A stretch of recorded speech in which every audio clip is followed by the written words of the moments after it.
हनुमान जी का उल्टारी कवच या मंत्र एक ऐसा शक्तिशाली मंत्र जिसके उच्चारण से न केवल शत्रुओं का नाश होता है बल्कि यह मंत्र भूत प्रेत तंत्र मंत्र बाधा और अन्य नकारात्मक शक्तियों से भी हमारी सुरक्षा करता है। तो आइए करते हैं हनुमान जी के इस मंत्र का जाप। ओम रामदूताय नमः सर्वदुष्ट निवारणाय स्वाहा।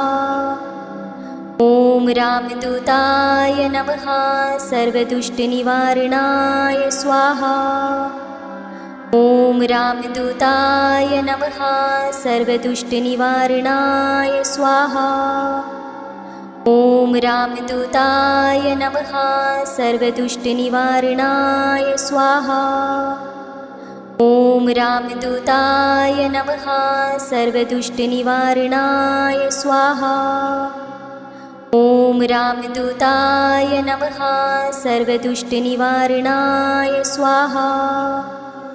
ओम रामदूताय नमः सर्वदुष्ट निवारणाय स्वाहा। ओम रामदूताय नमः सर्वदुष्ट निवारणाय स्वाहा। ओम रामदूताय नमः सर्वदुष्ट निवारणाय स्वाहा। ओम रामदूताय नमः सर्वदुष्ट निवारणाय स्वाहा। ओम रामदूताय नमः सर्वदुष्ट निवारणाय स्वाहा। ओम रामदूताय नमः सर्वदुष्ट निवारणाय स्वाहा।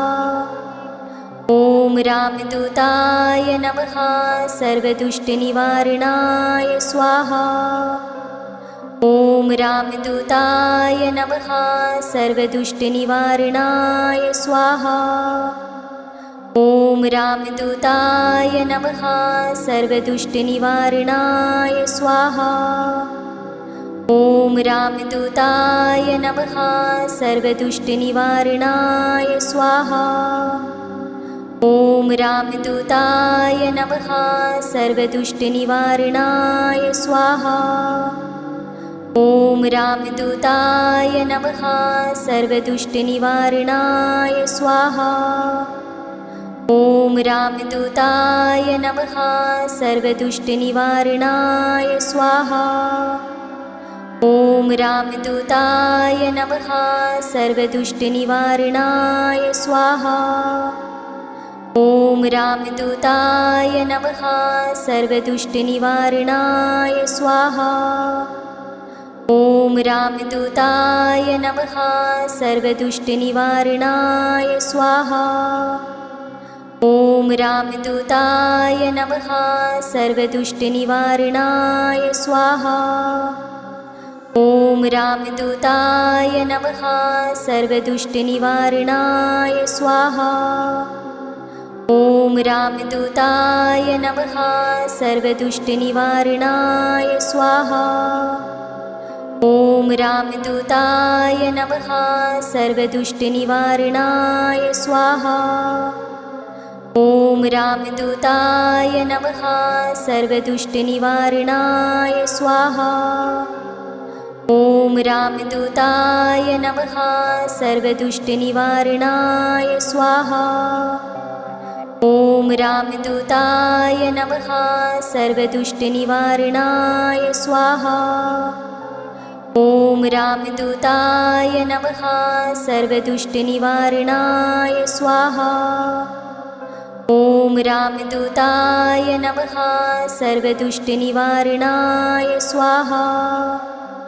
ओम रामदूताय नमः सर्वदुष्ट निवारणाय स्वाहा। ओम रामदूताय नमः सर्वदुष्ट निवारणाय स्वाहा। ओम रामदूताय नमः सर्वदुष्ट निवारणाय स्वाहा। ओम रामदूताय नमः सर्वदुष्ट निवारणाय स्वाहा। ओम रामदूताय नमः सर्वदुष्ट निवारणाय स्वाहा। ॐ रामदूताय नमः सर्वदुष्टनिवारणाय स्वाहा। ॐ रामदूताय नमः सर्वदुष्टनिवारणाय स्वाहा। ॐ रामदूताय नमः सर्वदुष्टनिवारणाय स्वाहा। ॐ रामदूताय नमः सर्वदुष्टनिवारणाय स्वाहा। ॐ रामदूताय नमः सर्वदुष्टनिवारणाय स्वाहा।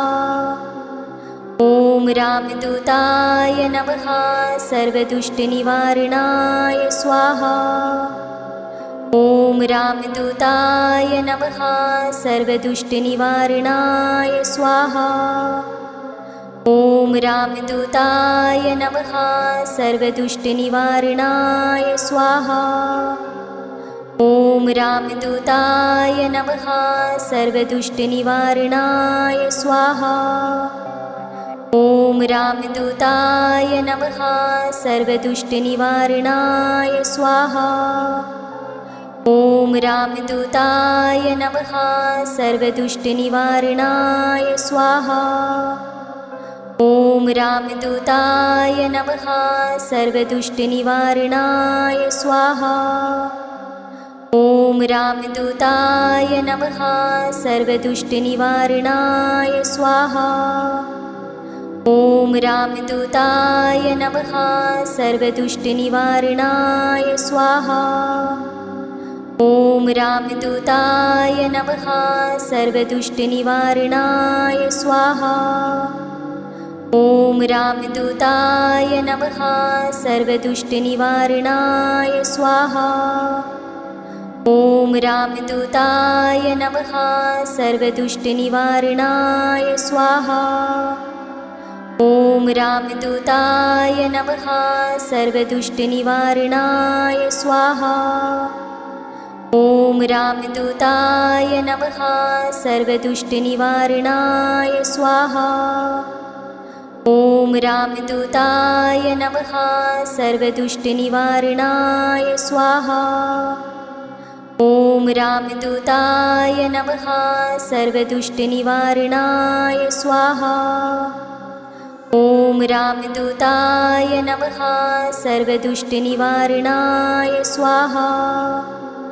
ॐ रामदूताय नमः सर्वदुष्टनिवारणाय स्वाहा। ॐ रामदूताय नमः सर्वदुष्टनिवारणाय स्वाहा। ॐ रामदूताय नमः सर्वदुष्टनिवारणाय स्वाहा। ॐ रामदूताय नमः सर्वदुष्टनिवारणाय स्वाहा। ॐ रामदूताय नमः सर्वदुष्टनिवारणाय स्वाहा। ॐ रामदूताय नमः सर्वदुष्टनिवारणाय स्वाहा। ॐ रामदूताय नमः सर्वदुष्टनिवारणाय स्वाहा। ॐ रामदूताय नमः सर्वदुष्टनिवारणाय स्वाहा।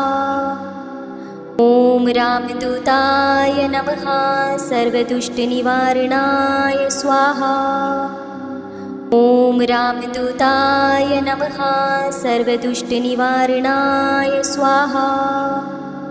ॐ रामदूताय नमः सर्वदुष्टनिवारणाय स्वाहा।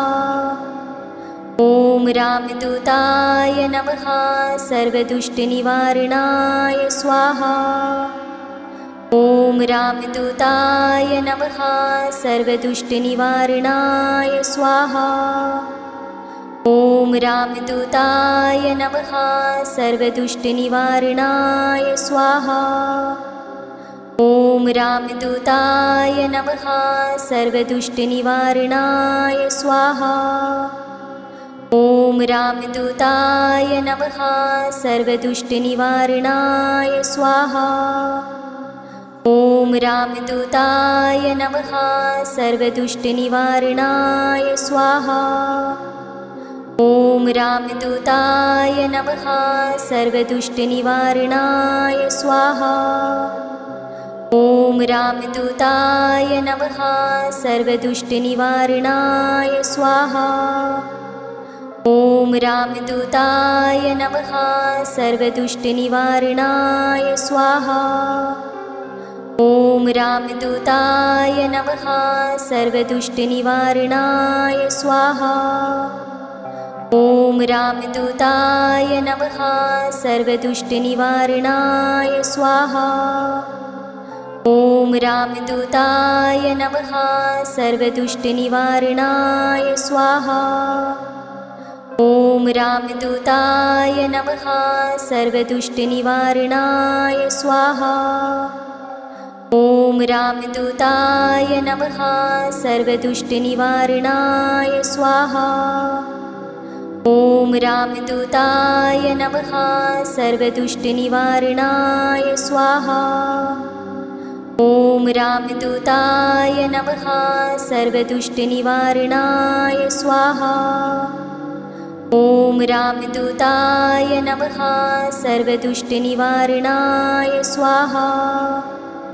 ॐ रामदूताय नमः सर्वदुष्टनिवारणाय स्वाहा। ॐ रामदूताय नमः सर्वदुष्टनिवारणाय स्वाहा। ॐ रामदूताय नमः सर्वदुष्टनिवारणाय स्वाहा। ॐ रामदूताय नमः सर्वदुष्टनिवारणाय स्वाहा।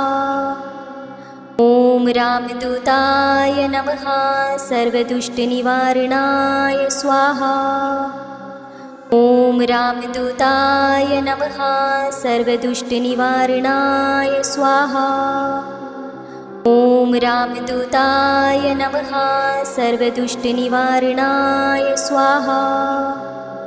ॐ रामदूताय नमः सर्वदुष्टनिवारणाय स्वाहा। ॐ रामदूताय नमः सर्वदुष्टनिवारणाय स्वाहा।